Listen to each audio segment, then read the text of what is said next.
Hi friends, ఇది ఎలగందుల కిలా చూద్దాము. మనం ఇంకా లోపలికి వెళ్దాం. ఇది కాకతీయుల సామ్రాజ్యం అప్పుడు పరిపాలించిన కోట. ఇది శత్రుదేశాలు నుండి కాపాడుకోవడానికి కోట నిర్మించుకున్నారు. 14వ శతాబ్దంలో ఇది నిర్మించబడింది. ఫ్రెండ్స్, రాజులు రాణులు ఇంకా సైన్యము అంతా ఉండేది. ఇది మనకు ద్వారాలు ఇవన్నీ ఏర్పాటు చేసుకున్నారు లోపలికి వెళ్ళడానికి. ఇదంతా కోట, లోపలికి వెళ్ళడానికి దారి. అంతకుముందు రాజవైభవంగా చాలా కలకలాడుతూ ఉండే కోటను ఇప్పుడు ఈ రీతిగా పర్యాటక కేంద్రంగా మార్చబడింది. అందరూ ఇక్కడ వచ్చి కూర్చొని తిలకించేవారు. ఇక్కడ బావులు ఉన్నాయి, స్నాన ఘట్టాలు ఉన్నాయి, రాజమందిరానికి వెళ్ళే దారులు ఉన్నాయి. ఎన్నో ఏర్పాటు చేసుకొని ఉన్నారు. ఇక్కడ ప్రధాన ద్వారం నుంచి వచ్చిన తర్వాత ఇది చివరి ద్వారము. ఇక్కడ అందరినీ చెక్ చేసిన తర్వాతనే లోపలికి పంపించేవారు. ఈ కోట పైకి వెళ్ళాలంటే చాలా మెట్లు కలవు. సుమారుగా 250 మెట్లు ఉన్నాయి పైకి వెళ్ళడానికి, మళ్ళీ దిగడానికి.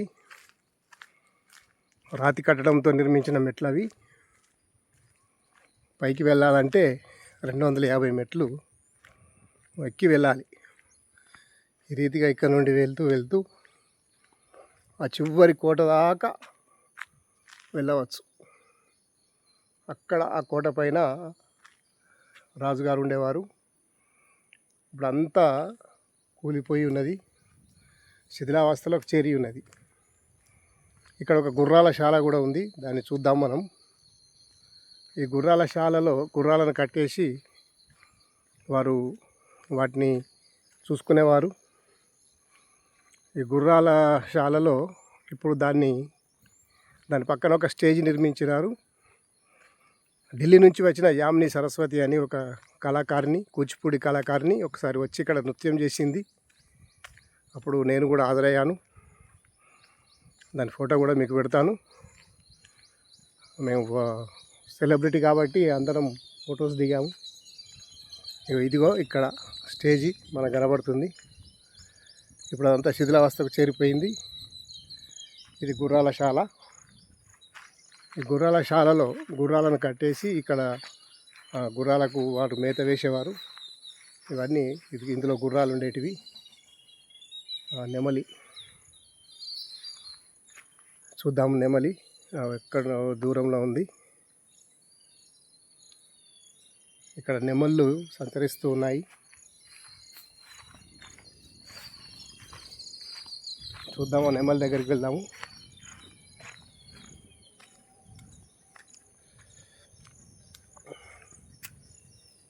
ఇక్కడ నువ్వు చూసినట్లయితే కోట అక్కడ దూరంలో కనబడుతుంది. ఆ కోటపైకి వెళ్తే అక్కడి నుండి మానే డ్యాము, కరీంనగర్ మొత్తం కనబడుతుంది.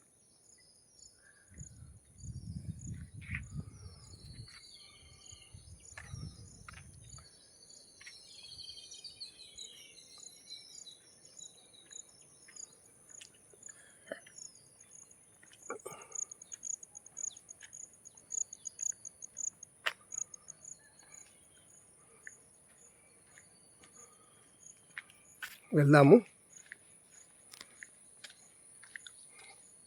ఫ్రెండ్స్. ఆనాటి రాజులు 14వ శతాబ్దంలో ఇక్కడ నివసించేవారు. శత్రువుల బారి నుండి కాపాడుకోవడానికి ఈ కోట నిర్మించుకున్నారు. శత్రువులపై దండెత్తడానికి పైనుంచి బాంబుల వర్షం కురిపించేవారు. ఆ రీతిగా వాళ్ళు రక్షించుకోవడానికి, ప్రాణాన్ని కాపాడడానికి ఇది ఏర్పాటు చేసినారు. దీని పేరు ఆసిఫ్ జాహీ వంశానికి చెందిన నిజాముల్ ముల్క్. 17వ శతాబ్దంలో పరిపాలన సాగించి 48 సంవత్సరాలు పరిపాలించినాడు. 17వ శతాబ్దంలో ఇబ్రహీం ఖాన్ అనే అతను ఈ కోటను పునరుద్ధరించాడు. మళ్ళీ సికిందర్ అనేటైనే 18వ శతాబ్దం పాలనలో బహదూర్ ఖాన్ తర్వాత కరీముద్దీన్ అనేవారు ఖిలాదారులుగా ఉండేవారు.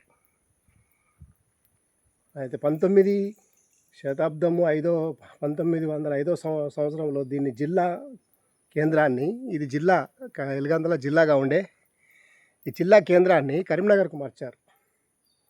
ఈ కరీం అనేటైనే ఇక్కడ పరిపాలించి దాన్ని కరీంనగర్కు మార్చిన తర్వాత కరీంనగర్ అని దానికి పేరు పెట్టారు. దీనికి కోటకు మొత్తం 8 ద్వారాలు ఉన్నాయి, 50 బురుజులు ఉన్నాయి. 250 మెట్లు ఎక్కాలంటే చాలా కష్టం. కొండ మీద కొలను, బురుజులు, పిరంగులు ఇవన్నీ ఉన్నాయి.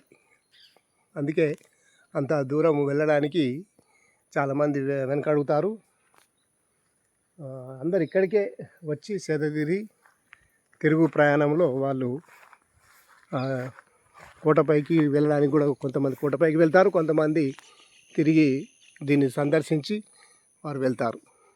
ఓకే ఫ్రెండ్స్, మనం కోటపైకి వెళ్ళినప్పుడు మళ్ళీ ఒకసారి వీడియో చేస్తాను. Thank you.